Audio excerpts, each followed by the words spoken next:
So I'm not really very used to standing at podiums and talking, but I'm going to try. It's always good to do new things. So thank you for having me. Isabel asked me to talk a little bit about my DIY status, and so I thought I'd talk about how that came about. So like my bio says, I am a DIY, do-it-yourself artist.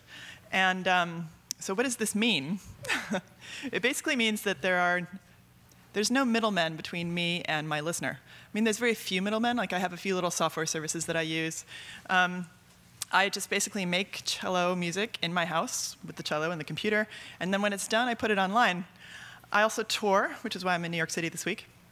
And I license my music to companies and TV shows and filmmakers and give it to other artists to use in their projects, that kind of thing. But so DIY basically just means I have not much in the way of staff. There's my sister, who mails everything, and my booking agent, who convinces venues to work with me, and my licensing attorney, who doesn't negotiate, but he just makes sure there's nothing awful in the contracts. And then there's my wonderful husband, who takes photographs and cares for our son when I'm on tour. And last night at the speaker dinner, I joked that increasingly I feel like I'm really somebody who replies to emails for a living. And I feel like I'm that more than a musician. And maybe I should give a keynote on how to manage email, except that I'm totally failing at that. So if there's a panel on that later, I'd love to go to that or hear about it. So my email failings aside, it does actually work. So I have time to make music, and I make a decent living at it. But one thing about being DIY is it means that I can exist on a much smaller scale than a lot of other artists. Because there's not a lot of middlemen to share with, I don't have to be so focused on making money all the time. I don't have to be so focused on selling continually. Because I can make as much selling 10,000 albums as like a labeled artist can make selling 50,000 albums. So it's kind of like, because there's less hands in the pie, there's more there, and I can be smaller. And it also feels much more sustainable. People know that it's just me. There's not really much in between us. And I think that that makes it special, and it makes it solid, that sort of direct relationship between me and my audience. They seem, to be a little bit emotionally invested in my success. And I feel like it's made me diversified enough that I can survive all the disruptions that are continually coming in the pipeline for a musical artist. And probably for you guys, too.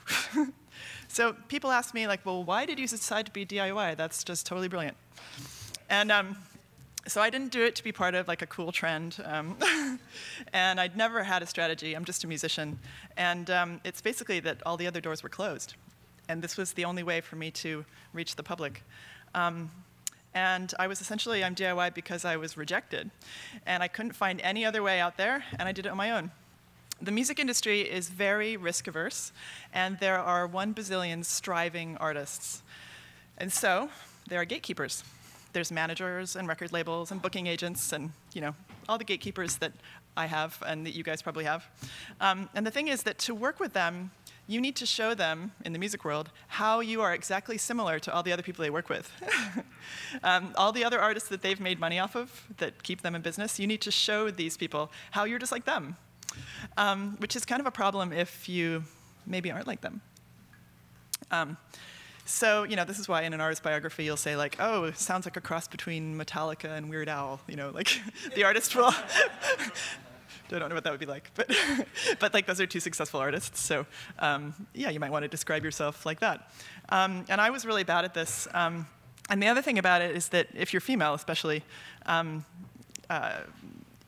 you could... say, like, okay, it sounds like a cross between Metallica and Weird Al, and then have a half-naked photo shoot.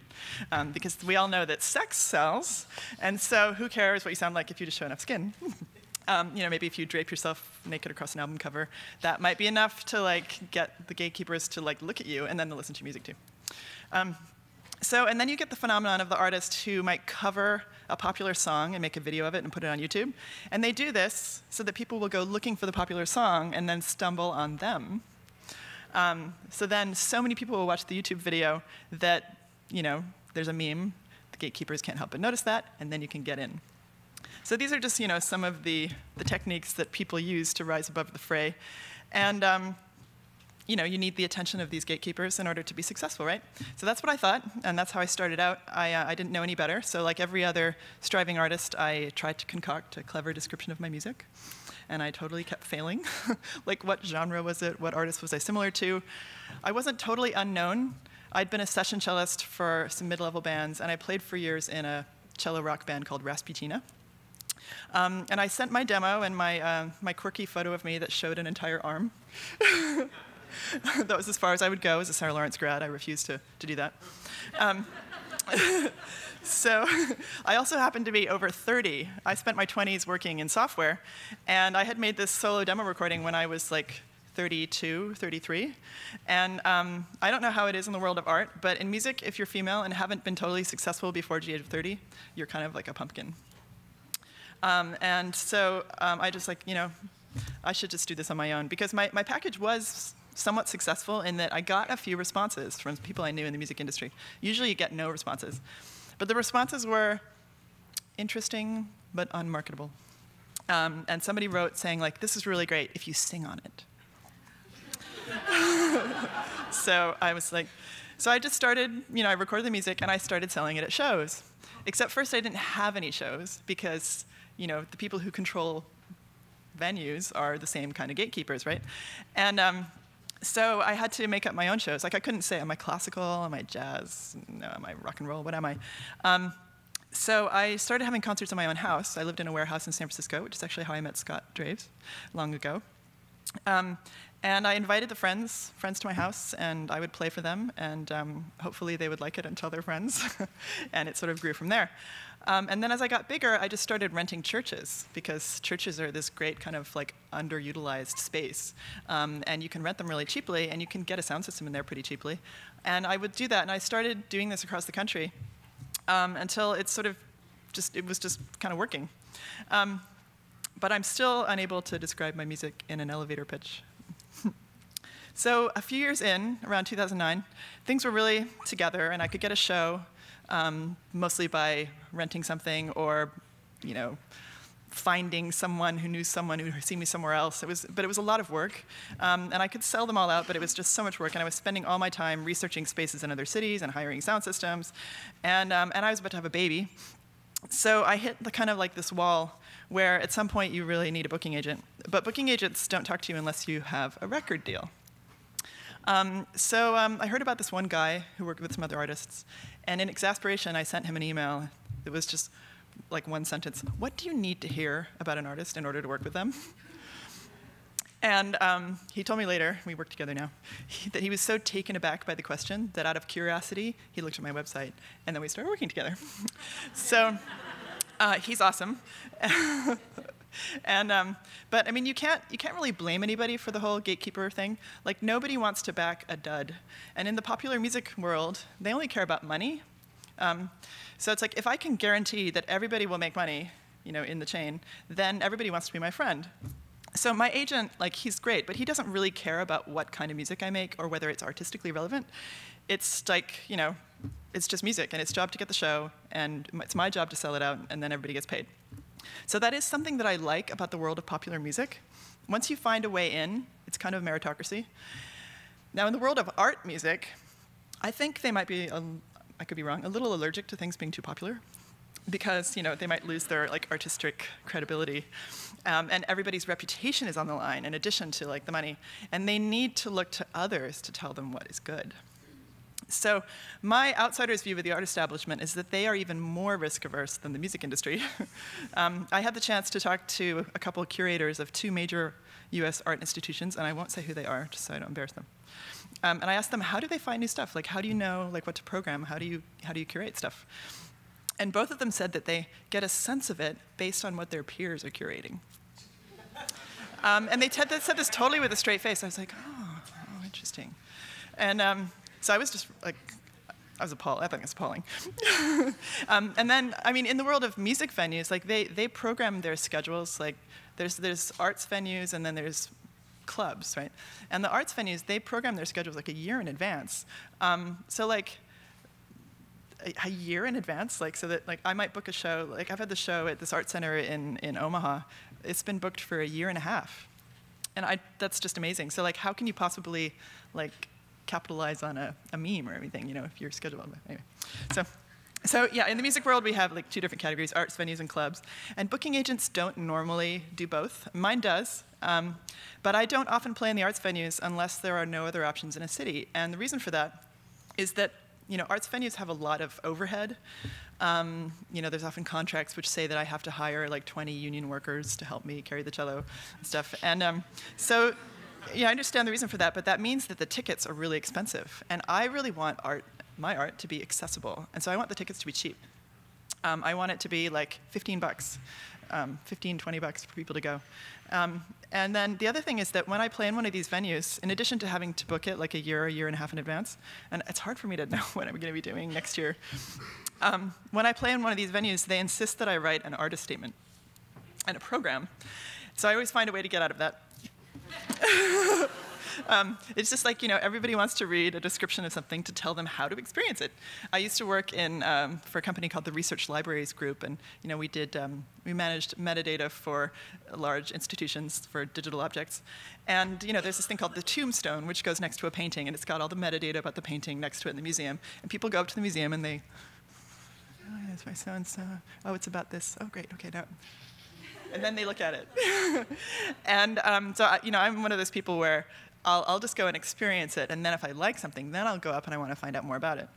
And so that's how I feel about my music. I want people to just experience it, and I don't want to tell them very much in advance. I try to even, I hate titling songs even for that reason.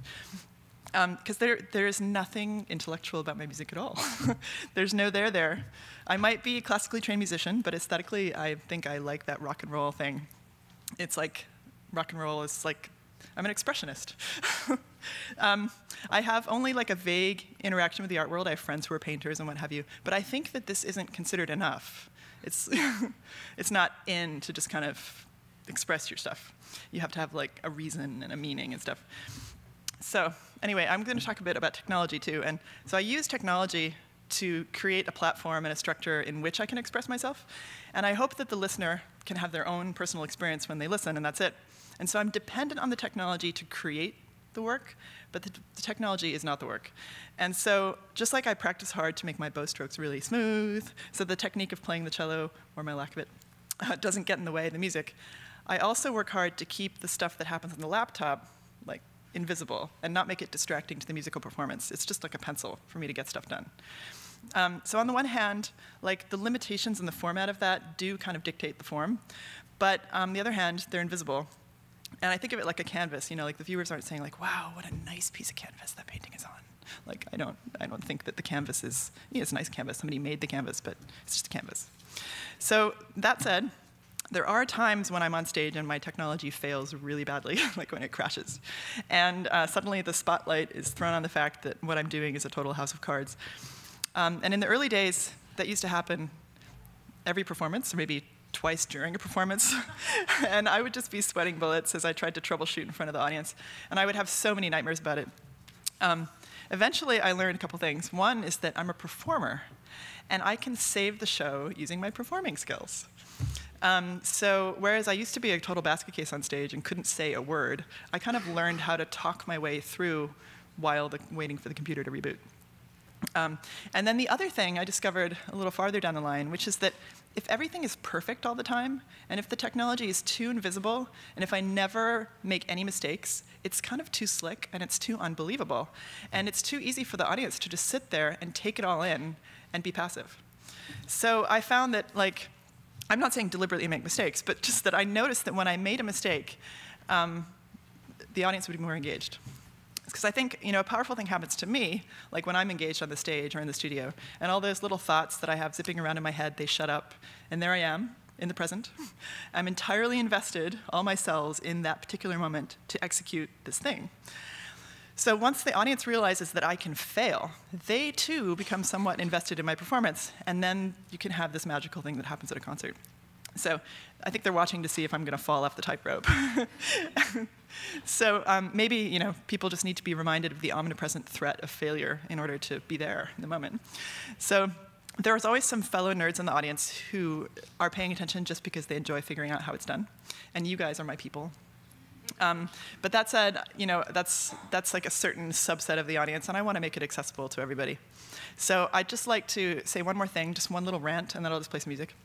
And that was such a an opportunity, and it was I just wanted to tell the creative people of the world that if your art is cerebral, if there's like a concept behind it that the audience really, really, really needs to know in order to fully experience it, that's one thing.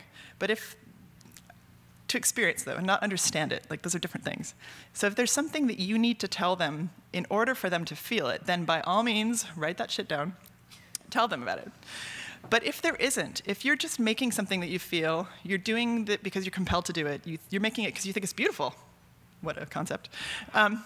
If it's something you can't put into words, which is why you're an artist, then then don't bother. Don't bother. Don't feel like you have to write I don't know. There's some art needs that. Some art is conceptual, and it's a wonderful thing, and that's what. But if it's not, that's not what you're doing. Don't feel like you have to be. And that's all I wanted to say. Anyway, that was it. Just do your thing. Make the art world aware of your trend. And I always say that when every door is closed, you can make your own damn building. And if what you're saying as an artist is true to you, then people will get it, and then they will seek you out to have the experience. So I'm just going to, I think I have time to play some cello. OK, all right. And you guys can just shut off your brains and just enjoy some music. OK.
you.